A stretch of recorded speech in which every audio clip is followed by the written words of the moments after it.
Hello, in this video I want to show you how to pair Razer Leviathan V2 with Android smartphone.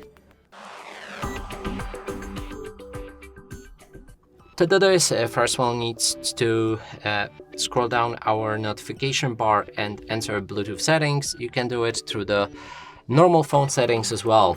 Then make sure that your Bluetooth is enabled. Scroll down and in available devices we'll be able to find our speaker. Now let's power it on with the power button. Just click on it once. Then on the left side there's a Bluetooth button. Click and hold it for 8 seconds until you hear a beep sound or the light starts pulsating with a blue like that.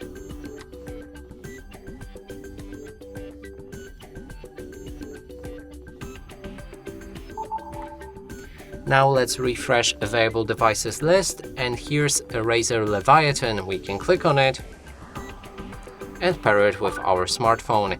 And that's it for this video. Hope you like it. Please consider subscribing to our channel, leave a like and a comment below.